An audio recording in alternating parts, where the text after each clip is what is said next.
Hey guys, and welcome to an epic showdown between the mighty Duck Sauce, nom nom nom, and Mr. Doodles. This was taken from the latest big tournament event we ran, where there was multiple groups battling it out for the most wins possible, and it's going to be a good, fun scrap. Duck Sauce, I should mention, is indeed the legendary man, the myth, the legend, Wicked D himself, and he's bringing the forces of Bretonnia up against those pesky Dark Elves who have been raiding into Bretonnia lands since the start of time, it would seem. They love raiding Bretonnia, does make for some good slaves, I suppose. So let's have a little look at the Bretonnia Build, who has been tasked here with fending off these Dark Elf raiders. We have a load of mounted yeoman archers in the main front, and it's going to be the basic ones. No Wardens of Montfort, unfortunately, but they can still do a decent job chasing down Dark Riders, forcing off repeater crossbows, and generally making a nuisance of themselves. The main battle line, it is a load of peasant mobs, died all the way along, so relatively cheap and cheerful here, backed up by some battle pilgrims, including the Holy Wardens. They've got their flaming swords ready. Beric Dundarian is in their minds. He's a god to them, and they're attempting to make him rather proud today.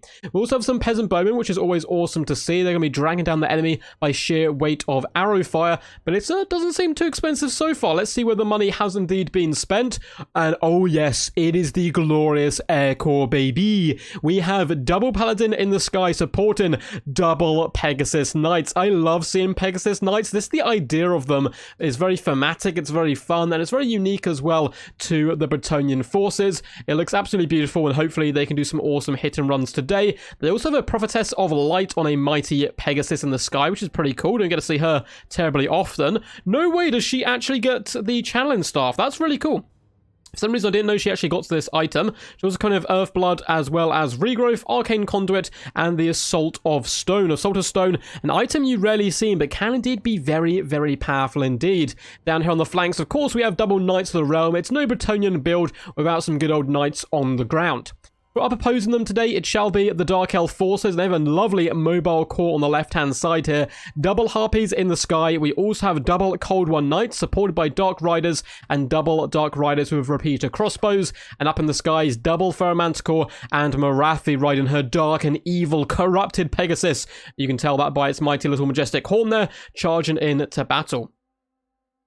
She's actually coming in with more spells than just Soul Stealer, which has almost boggled my mind then. I have to sit back and pause for thought. Coming in with Soul Blight as well as Soul Stealer and the Wand. And so do a decent job, Soul Blight. A very powerful hex, lowering armor, armor-piercing weapon damage, and base weapon damage. Very good in those big fights against enemy cavalry. A load of Dread Spears make up the main battle line. Don't have to go too much heavier. To be honest, Dread Spears should be able to carve their way through the enemy infantry of Bretonnia relatively effectively and help out against the Horse Lords, with another K-Knight Assassin leading the main battle line. Without further ado, let's get this battle underway. Very excited to see how this one does unfold and develop.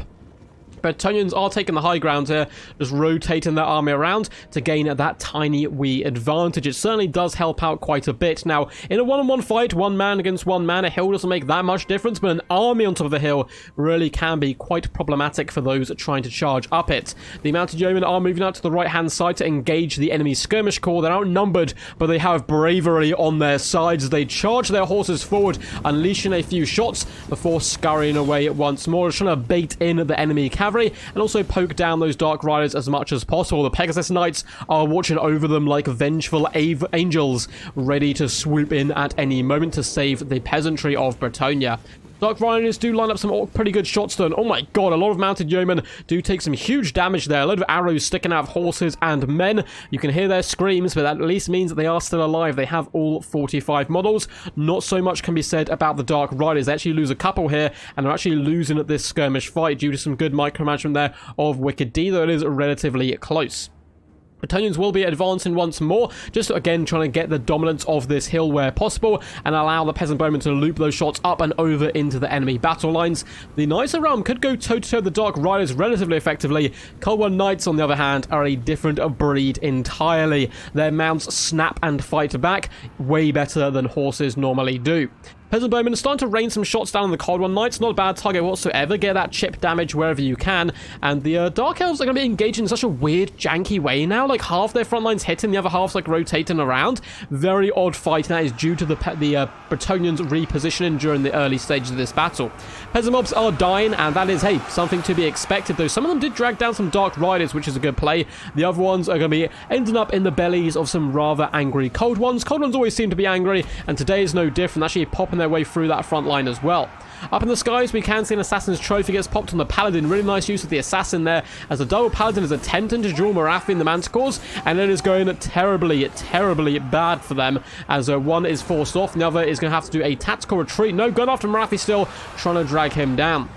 In the main fight, we can see Harpies as well as the Canine Assassin getting down and dirty with the Pegasus Knight. A big fat Soul Stealer comes down. Likewise, we're about to see the nasty Assault Stones, the big old rocks coming down from the sky, doing some okay damage. Unfortunately, nothing too crazy. I've seen the spell do far more before. A wand does manage to pat that Paladin on the head so hard that it breaks his neck, which is good news for Morathi because she was danger low to going down there. She does also pop a lovely Soul Blight down, catching so many of these characters. The Manticores should be able to come in here and support a nice fair bit.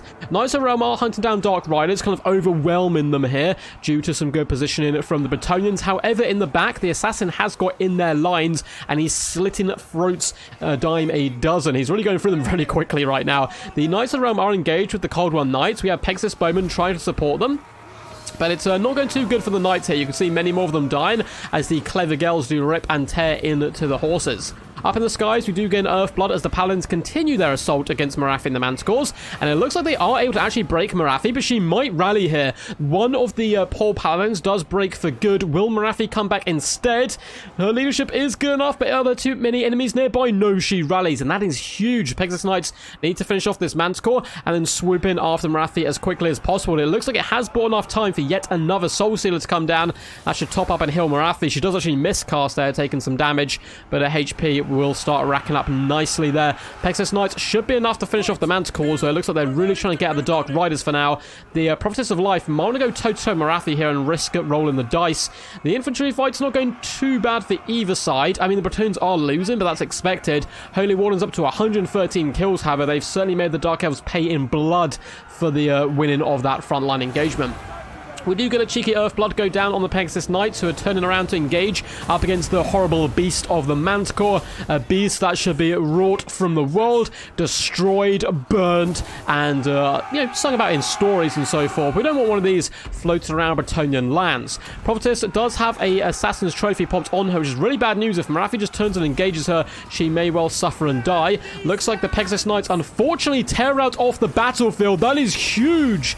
They could have come back at any time, but because of the terror and being so close to the board edge, they are forced back, and that is a massive blow here for the forces of Bretonnia. They now have far less punch to take down not only Morathi, but also that rampaging Manticore. Assassin's Trophy is still down on the Prophetess. She doesn't want to endure Morathi's kind of company right now. However, if she can pop a regrowth on herself, it might be worth going after Morathi in a one-on-one fight.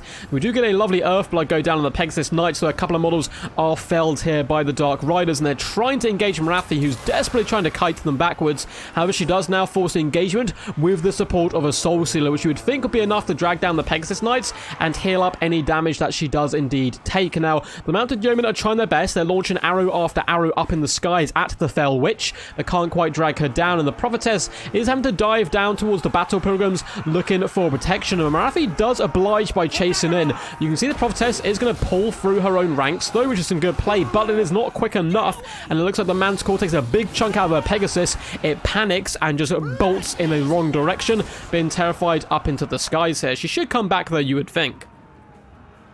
Assassin's doing a decent job down on the low ground, though Morathi is getting very low right now, down to just 300 HP. She is getting lit on fire by the Mounted Yeoman, and the Prophetess is back searching for blood. Morathi is broken. That lovely Prophetess needs to force off Morathi and shut her down for good, and then try to kite and use up the ammo of the Mounted Yeoman, but their ammo is really starting to dwindle, which is not good news for them whatsoever. Dark Riders do seem like they might be going down, and that Manticore could be causing all kinds of problems. Prophetess has been hit by an Assassin's Trophy, which is isn't something she's going to enjoy, and it has bought time, actually, for the Harpies to catch up, drag her down, and allow Morathi to once again come back into the battle with just 240 HP. That's a crazy rally, and it should be enough, you would think, to now win the day. The Prophetess running the wrong way. The Bretonnians are like, where is the lady? Where is our leader? She is not here. She has abandoned you like so many leaders before, and the heart of Bretonnia seems to be breaking. We have some rather brave battle pilgrims trying to rally the troops and fight in the name of the Lady and Beric Dondarrion, but it doesn't look like it's going to be enough. The Canaanite Assassin leading the ground forces to victory, with Morathi leading the air game to victory as well. Armor losses kicks in just as the Cold One Knights come in for a nice afternoon snack. A valiant defeat for the forces of Bretonnia, but what an awesome build, particularly seeing a Prophetess in action. It's a really nice mix-up rather than just seeing the Fae constantly. It's pretty cool to see her in action indeed, when backed up as well by the flying corps of Paladins. She did a relatively decent job as well, unfortunately though going down, of course, to Morathi and the dreaded double Manticore. Hope you guys enjoyed this one. I'll delve into the damage dealt, damage value and kills of all the units in just a second, but if you guys enjoyed, make sure to smash that like button, make sure to comment down below, and subscribe as well if you haven't already. We do content every single day here on the channel, including normally a couple of live streams a week, although this is the Christmas period, so I am taking a bit of a break and visiting family and friends and all that cool stuff, which I'm very much looking forward to. I'm doing all these replays in advance, so hello future people, this is me from like 5 or 6 days ago probably at this point. Yeah, really awesome stuff, very impressed by both these players. Again, if you guys want to send in replays to me or support the channel, load of links to how you can do that down below in the description. Replays are done via my Discord. So once back to this, well played to Wicked D as well, putting on a fantastic show with the Bretonnians. He actually had a really good set of games in the tournament in general. You can see some of them on my live stream where he played just the most insane Skaven game. It was so freaking cool. It was the first game on the stream. So if you go back to my latest stream, you should be able to see that, or maybe 2 streams ago. It depends if I manage to get another one done before I do indeed travel. But yeah, well played to him, did a good job. I quite like the unique build as well, the Prophetess of Life, that it didn't unfortunately pay off. The Paladins in the Sky as well, 660 and 1,100 damage value. Certainly did give Morathi a little bit of a spanking, but with the Manticores, it was simply too much. Now, the Peasant mobs didn't do masses across the battle line. They were born to die, and they did that job rather well. Battle Pilgrims got 96, 78, and 158 kills, 540, 480, and 898 damage value apiece. Peasant Bowmen just got shut down eventually by good cavalry play and harpy play by Mr. Doodles in the middle part of the battle. Mounted Yeomen, 700 value, 200 value, and 700. Not too shabby for cheap skirmish cavalry. And the Pegasus Knights, unfortunately no Royal Pegasus Knights, but hey, we can't have it all. 26 and 19 kills, 1,500 and 1,100 damage value. And the Knights of the Realm didn't fare too well. Only 344 value, 989 is a bit better, with 46 and 24 kills apiece. As for the Force of Dark Elves, this is a very, pretty standard, tournament competitive build, and it certainly shows why it's so often picked. It's definitely got those nasty fangs with Morathi in there, getting 2.2k damage value, 679 on the Canaanite Assassin, and the Manticores, 668 and 644 damage on them. Harpies didn't do too much, but did get into the back line and were able to help chase off some routing troops. The Dark Riders, 780 and 770 value, not too shabby. Very impressed with the Cold One Knights, however. 815 value and 70 kills on one unit. The other unit, though, 260 kills, 1,310 value. And look how healthy they were at the end. They had plenty more left to give. Easily could have gone over that 300 kill mark.